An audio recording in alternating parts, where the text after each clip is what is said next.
welcome to Hedgehog Hollow and welcome to your second subscription box. I'm so excited you're joining us for these 4 classes that you get as part of your box. If you do have any comments or questions, that always you can pop them in the description below or reply to the emails. We love to read your comments and we try to reply to as many as we can. Plus, of course, all your links to your supplies and anything I've used in here is also in the description below, plus I'll remind you of those coupon codes. So now I'm going to be showing you how to use that lovely envelope. We're going to be using that bling cardstock that's in your kit and the vellum as well. And I'm going to be showing you how to colour Winnie in sepia tones with Copics. So let's get started.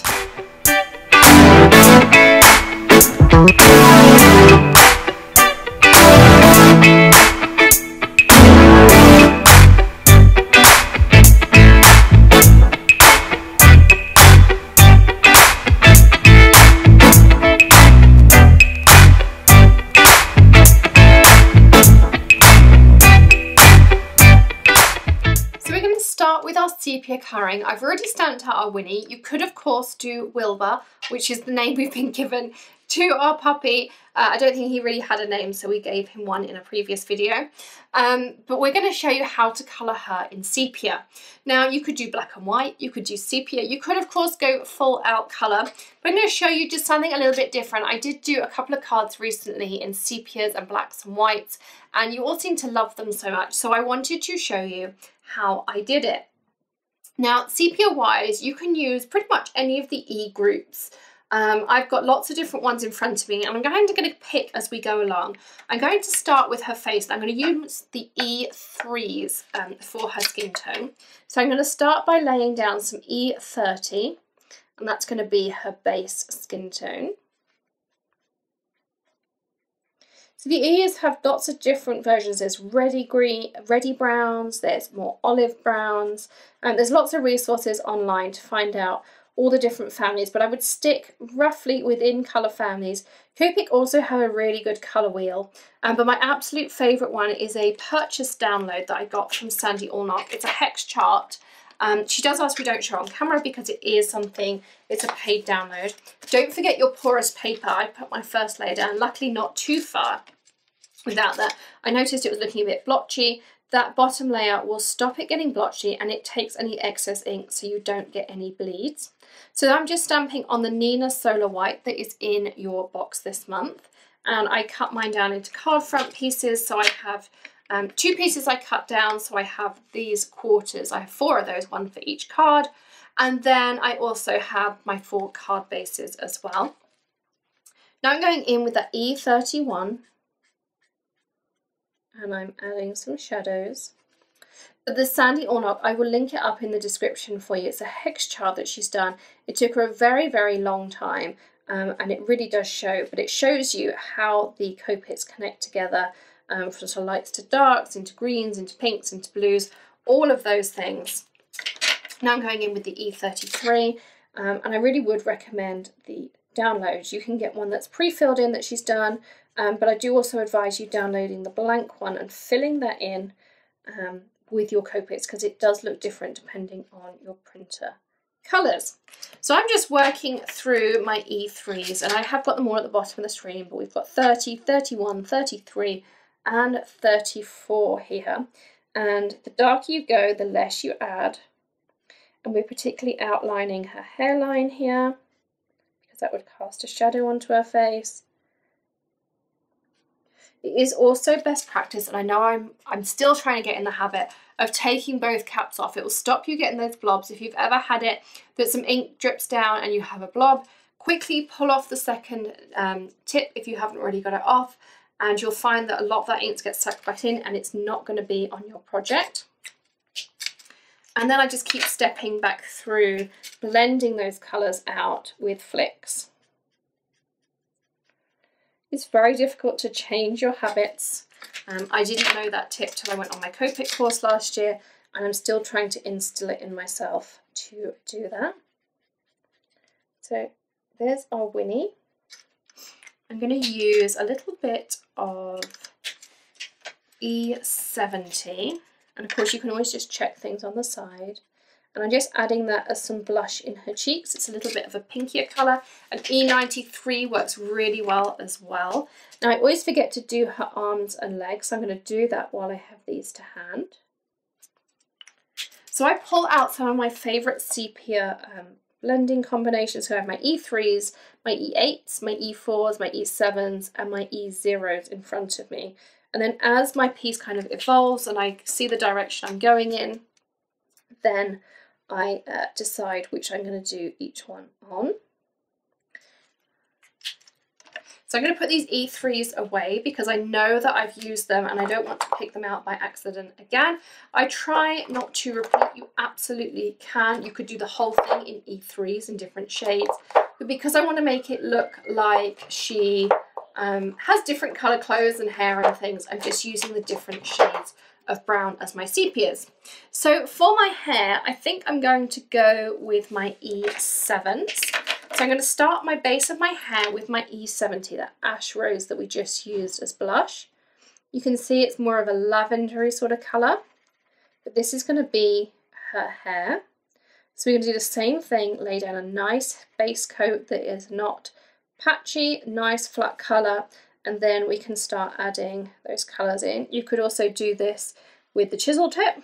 You can also now change out the chisel tip or the brush tip if you prefer for a bullet tip that's available. They did also do a special anniversary edition. Some of you may have them. They have a black barrel and they do have the bullet tip in them. They're only in a selection of colours, but they are available too if you find a store that maybe still has one hanging around. I haven't been that lucky to find any. So I'm just adding these tones in. You can see I'm adding that base colour so that when I turn it over, I should be able to see the outline of her hair. A few places still need some work. So I'm going to go over it all again. And that's when you know you've really saturated that cardstock. You'll probably hear me saying that over and over in Copic videos, saturate your base coat, but it really will give you better results at the end. You could of course add in a Winnie bow. There's also how to do that with masking and things in your other tutorials. So you could create a whole scene. So I'm quite happy with the outline now. So I'm going to go in with my E71. I'm going to try to remember to take off both lids. So I'm going to start from her parting and I'm flicking outwards. So I'm flicking down and up, because if you think how your hair lays, it has those glossy areas. You'll notice I'm missing out a few pieces here because I'm going to add those lights and darks and shadings. And I'm going to start flicking up from here. So the darker you get, of course, the more you see those flicks. So this is my E74. You can see this is getting much darker.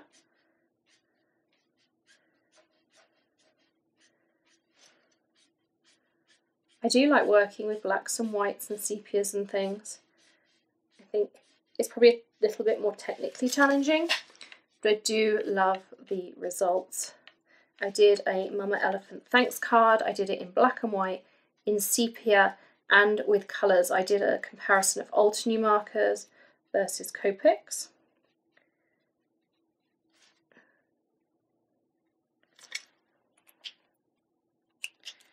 And I had so much feedback on it that I thought I would start doing some tutorials on how to do these different tones. So this is the first one I've done, so I wanted to do it for the Hedgehog Hollow Blocks first. So you can see how I'm just adding those shades in, flicks and flicks and flicks. Keep your pen very vertical, it means you get thinner flicks, you have more control over that brush nib, and you're going to be able to add those fine details in there.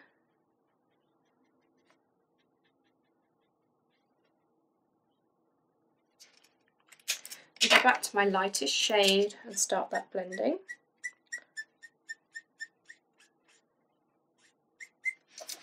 If you struggle with the Neenah cardstock, you may want to try Express It cardstock.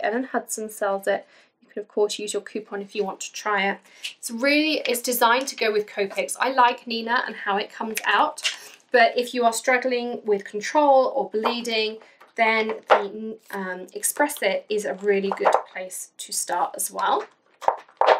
So we've worked with that blending group. So for her dress, I'm going to work my E0. So we're going to start with an E04.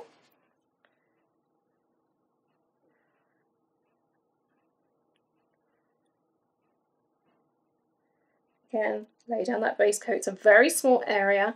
So the more upright your pen is, the more control you've got, the finer the control you can have as well.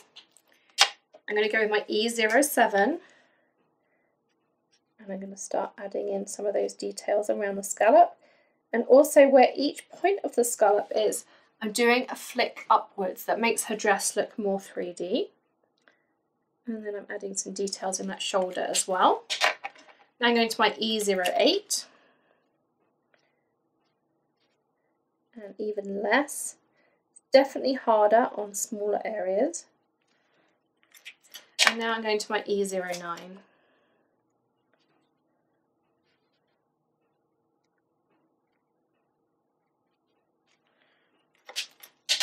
Go back to the 07 mid-tone.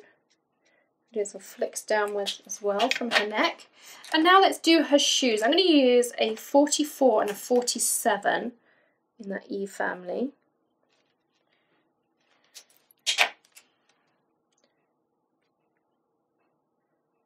I'm also going to use it to add the dots on her dress.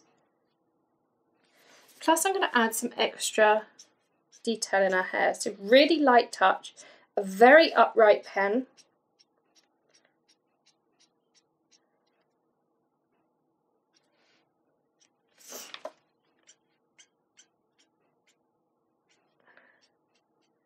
So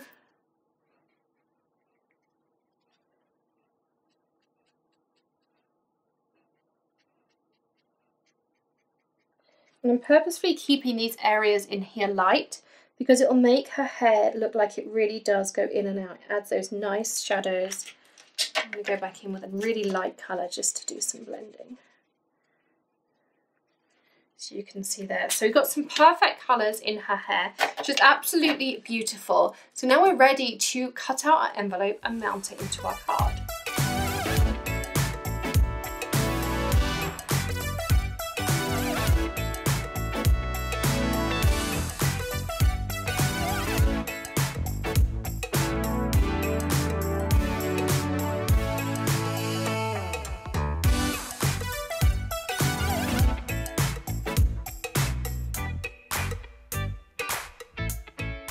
So now we're ready to create our envelopes for the front of the card. And there's two different ones.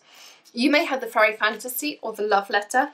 If you wanted the other one, they are going to be available in the Hedgehog Hollow store. So if you go to thehedgehoghollow.com/shop, the other ones will be available if you wanted to purchase them, so you have them both, because they are exclusive to the box. So they're there for you as well. So we tried to grant as many wishes as we could. If you expressed a preference for fairy or love, we did try to fulfill that for you. So I think I'm going to work with the Love Letter die. You have lots of pieces, regardless of which one you have. We have lots of things in here. And you're going to want that bling cardstock and the piece of vellum.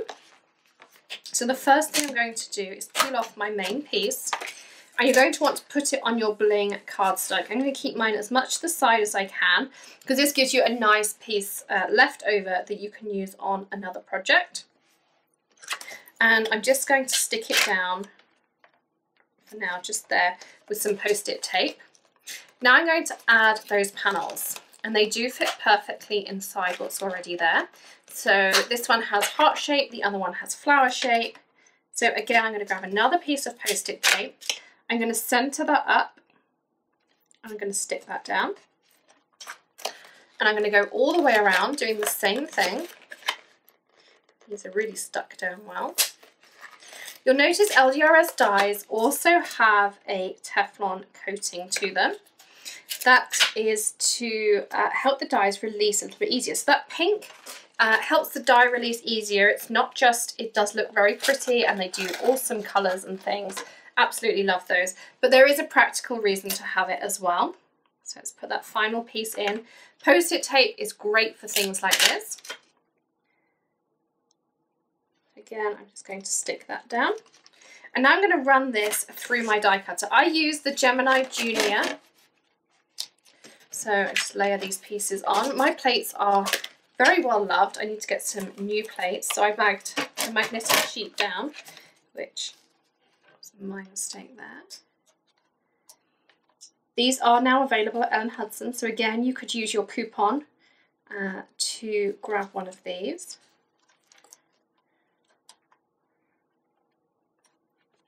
You also have a Tonic coupon if you've been looking for the glass mat.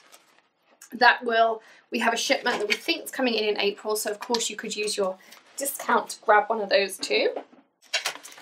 So I cut that out and you see how perfectly it's cut all those details out and how easily the die releases. I'll weed those out later. Let's just remove the inserts for now. We just want the main piece still. Get rid of the excess pieces. I'm going to pop that to the side. Again, make sure you keep those because you can absolutely have a nice piece of the bling there. So now I'm going to grab my piece of vellum and I'm going to cut the outline of the die. So again, let's stick this down. The sandwich on the Gemini is slightly different to other die cutting machines. You do get used to it really quickly. So again, you've got a nice piece of vellum left there as well. And you want to keep this die to hand. We'll be using it again in just a moment. So let's assemble our piece here. So this fits perfectly on top. And what it will do is give you this beautiful frosted piece. Let's just pop that little die cut out. So you can see there how it's going to look once we're done. So to stick this on, there's lots of different options available. Let me grab these two out my adhesives drawer. So the first thing I'm going to do is use some Smooth Precision. This is the Nuvo pen, glue pen. It's lovely fine areas and I'm just going to go over some of these scrolls so it sticks down nicely to those. And this is also in that tools hamper, or of course you could use your coupon. But I use these all the time. I love these because they don't gum up like lots of other glue pens do. You can probably hear Miss Tilly. I think it's nap time and she's not very happy about it with Daddy. So I'm just going into some of these areas, not too much.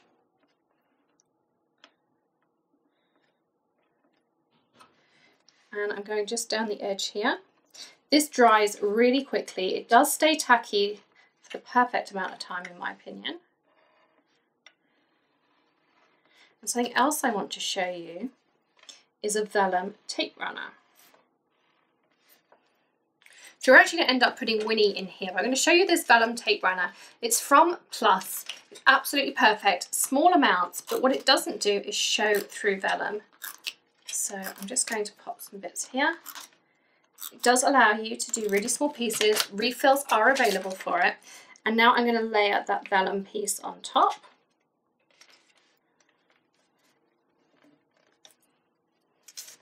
So where I put that glue pen, you can see that you see it. Now that's the hazard of working with vellum. I could, and I would recommend if you have the time, doing little pieces of this W Plus on there, but you're not going to see it from the other side of your card. You'll see the difference where I added those pieces in. You can barely see anything of that W Plus tape. It's absolutely perfect to work with vellum. Now let's take our die again, and let's take our sepia coloured Winnie.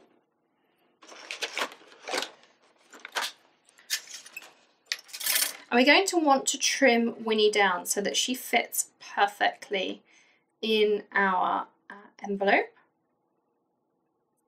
So what I'm going to do is just grab a pencil, and of course, despite being a craft room, pencils are never easy to find.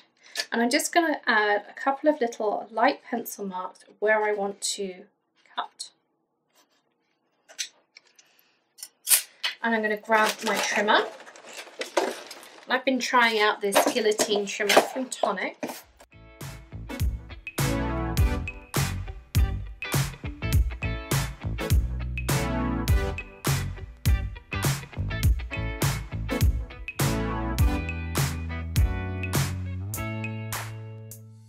The other thing we want to do is ground our Winnie. So right now she kind of looks like she's floating in midair.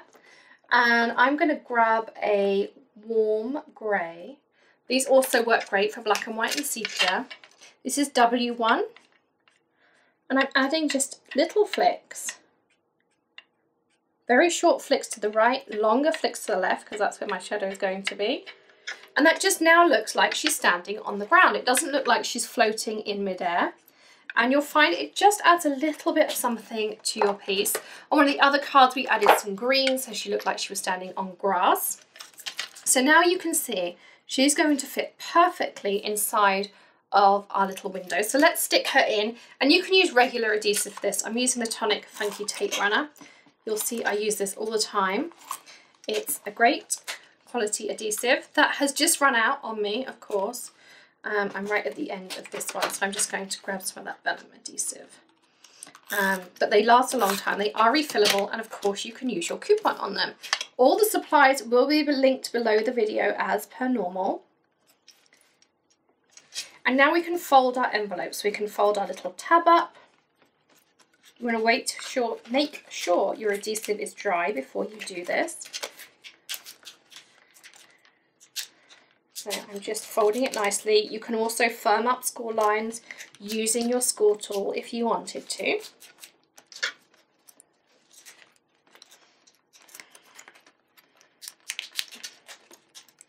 I'm just folding my envelope in. This basil is a lovely high quality cardstock, so it takes a little bit more bending. I'm also going to grab my bone folder. I use the Teflon bone folder. It took me a long time to convert to the Teflon bone folder. I had just a regular Stampin' Up! One for a long, long time. But once I did, I realised why everyone else was doing it and wondered why I hadn't already. It prevents a lot of cracking. It doesn't leave any marks. Sometimes I know when I used to use that Stampin' Up! One, I used to get marks on my cardstock. Never again with this one. And then, apologies again, it's Tilly's nap time. She doesn't want to go. So I'm just folding these down and firming them up.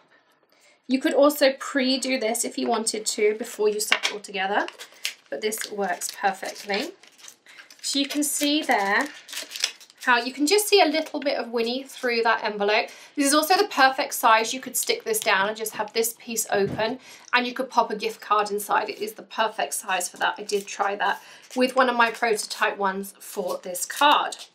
So the next thing you're going to need is a card base. Now your card bases are cut the opposite way on 8.5 by 11 to mine because they fit perfectly in your box. This just happens to be what I keep in my craft room in spades, and I didn't want to go and take any out of the basement because we were running quite low this month. So normally I would fold with a score tool first, but I'm just feeling a little bit lazy this afternoon. So you can see there I've got a beautiful crisp fold. I haven't done any scoring, but I've firmed it up with my Teflon bone folder, and my cardstock hasn't cracked at all. Now the one thing I want to do is I never ever, well I shouldn't say never ever, very rarely do I ever pick out papers anymore to use on my cards.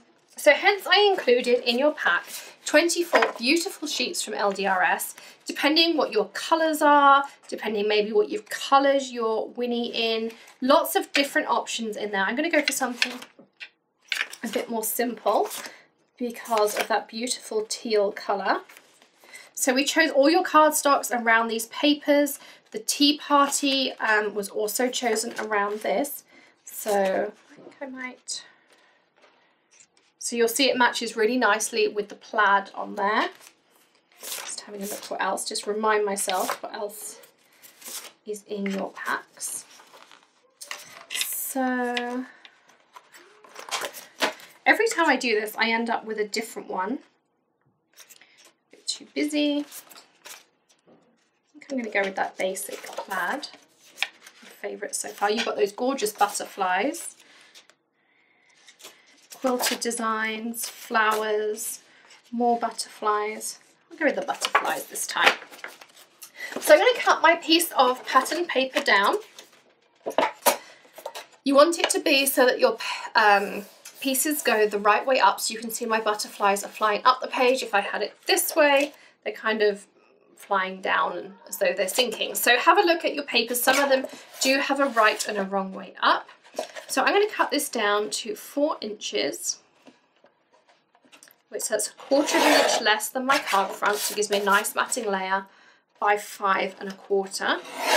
You see those lovely sharp cuts I get with the guillotine edge there. I'm going to grab another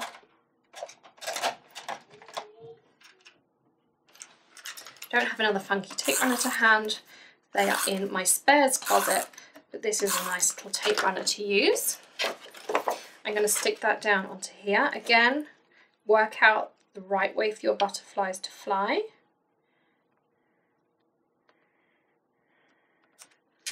And then you're going to want to pop some adhesive on the back of your envelope. So if I was you, I'd unfold it.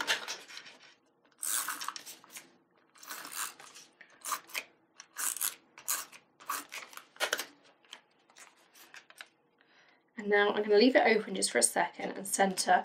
You'll also note that I'm matting my card base with my card open. This means if you mat something and you're sticking all your layers down and your card is folded like this, it has a spring in it and it's not going to be perfect. If you open it up and lay it down, it's flat on your workspace, and that just makes it even easier to work with. Now, you could do all sorts of things for a closer. So you can make yourself a tuck closure.